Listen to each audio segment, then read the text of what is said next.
Hi everyone, this is Business Life in China episode 2. Today we're gonna have two guests. The first one is James Won. This guy knows exactly how to sell clothes to the Chinese consumers. He's been doing design work and merchandising for Adidas swimsuits. The second one is Sean. He's the CEO of a VR startup called Morfus. So let's start it.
Hey James, thanks for coming to Business Life in China, and please share your Chinese story. When you came to China for the first time? I came to China 18 years back. And why? My parents already moved back. They retired back to China from the US, from New York. And what makes China so special for you? I see China as my root. My parents my father's Shanghainese. My mom is from Shandong, Liaoning. And I know that you cooperate with Adidas, and can you share this story with us? What exactly you do for them? We create a whole new line of swimsuits specifically for the Chinese market. Adidas, Germany basically had to recreate the swimwear line and tailor-make their swimwear for us. So you will see a wide range of limited editions swimwear coming soon.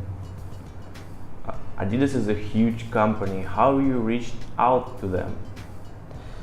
We are the pioneer of swimwear. We basically brought Speedo into China.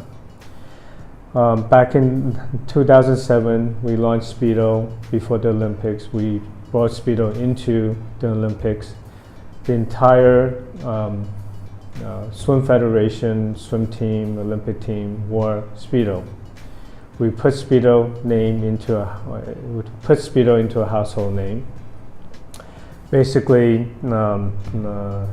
we took the business from ground zero into multi-billion-dollar business. Adidas saw our success stories. Adidas saw our capabilities, obviously the experiences that can bring a brand from ground zero into multi-billion-dollar business. You do both design and merchandising for Adidas, or you're only responsible for design of swimming costumes? We create on behalf, we collaborate. We give Adidas Germany, basically our market ideas, what the consumers needs, they will then recreate the swimwear line. Of course, we give them all the specifications that we need, the type of styles that we need, plus the consumers would actually wear. And as I already said, Adidas is a huge international company. What do you need to be prepared for when you work with such big companies? I mean, the long time process of signing contracts or maybe something else? Like all businesses, they want to see a business plan from you. In this business plan, they want to see basically your channels of distribution. What capabilities can you do? Can you sell and market? How can you market?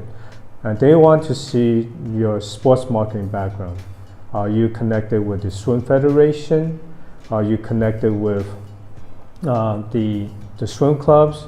And also, they want to sponsor assets, meaning swim athlete that's up and coming. Yeah, let's talk about foreign companies. Nowadays, they're trying to customize the design of their products for the Chinese market.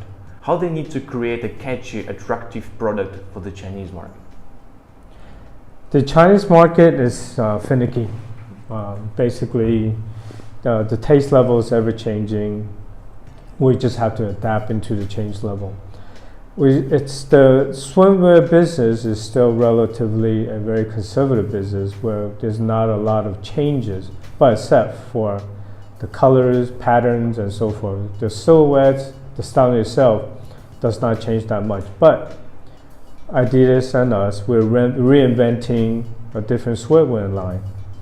We are reinventing a brand called Aqua Terra, which is land and sea, where you can, the actual swimwear you can wear during yoga, during running, then you can jump into the chlorine pool or into the salted sea. Naked sound.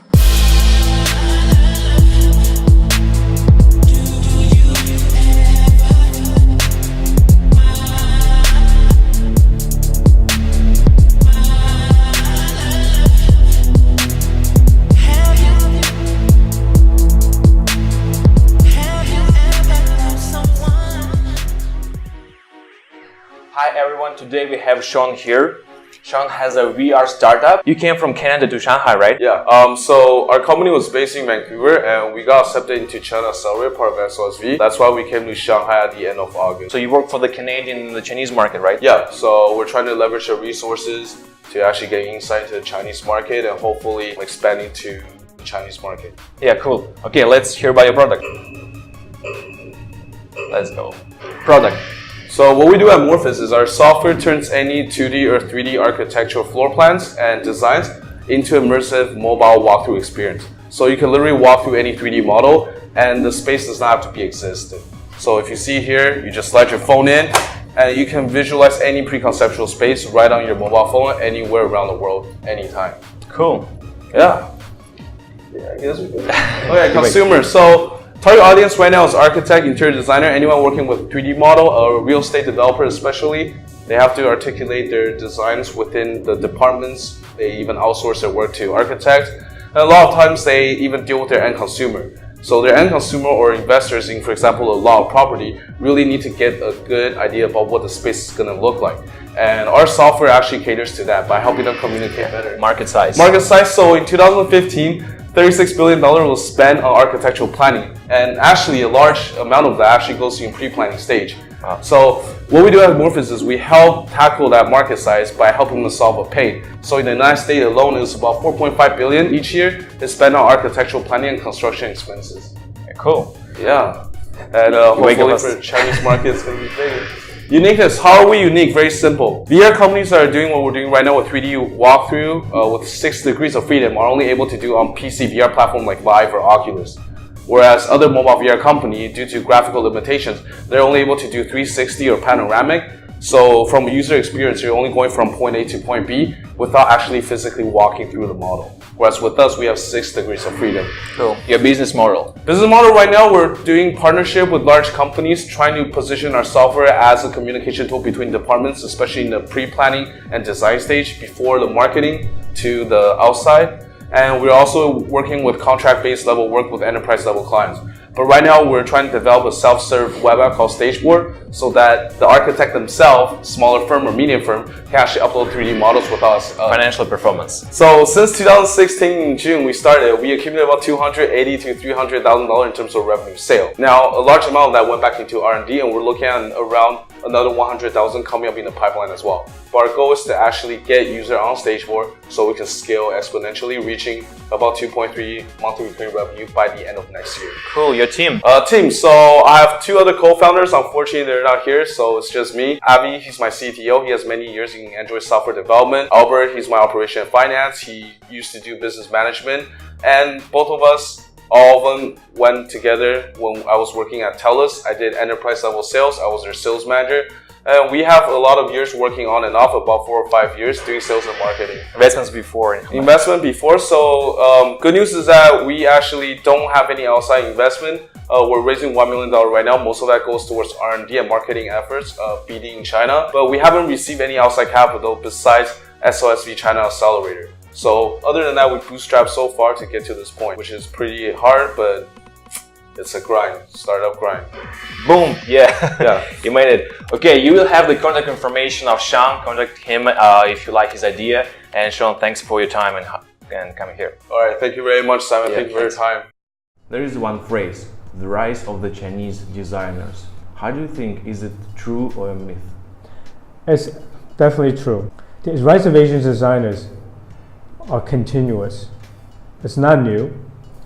It happened, it dates back in the 80s with Anna Sui, Vivian Tam, another famous designer, Alexander Wang, and so forth. I mean, this is and plus the rise of Asian designers in China, yes, that's just continual rise. You see that in the global fashion shows in New York or in Europe.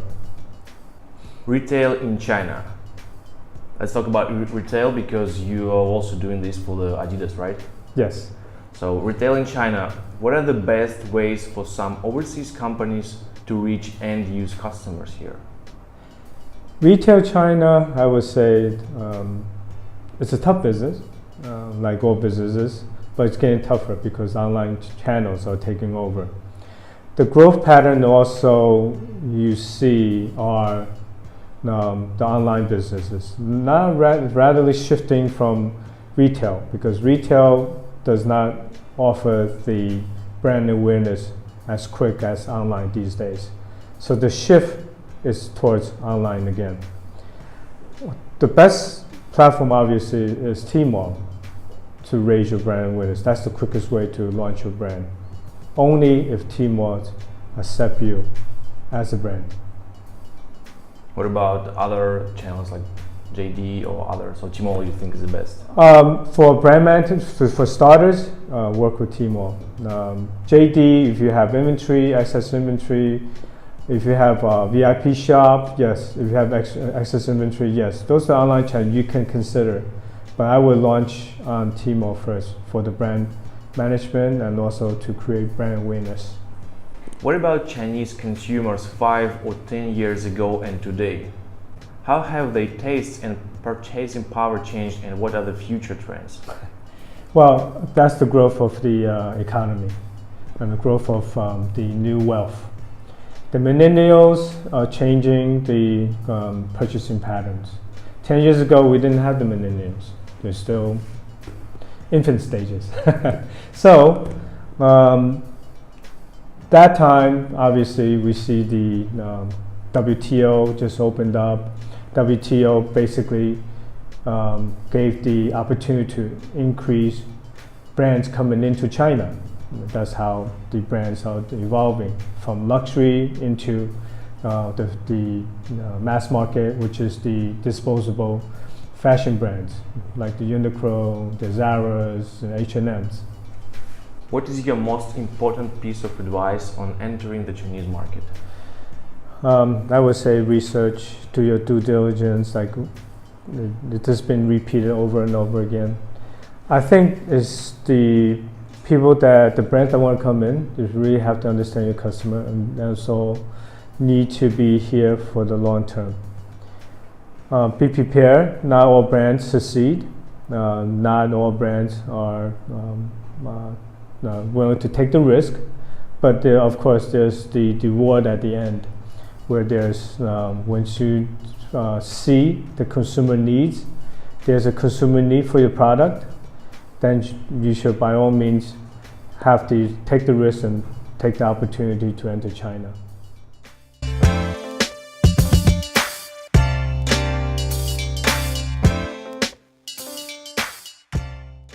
That was the second episode of Business Life in China. I believe that just one word, one phrase, or one interview can change people's lives. This is why I launched this channel. We're gonna bring more and more interesting guests for you. So stay tuned.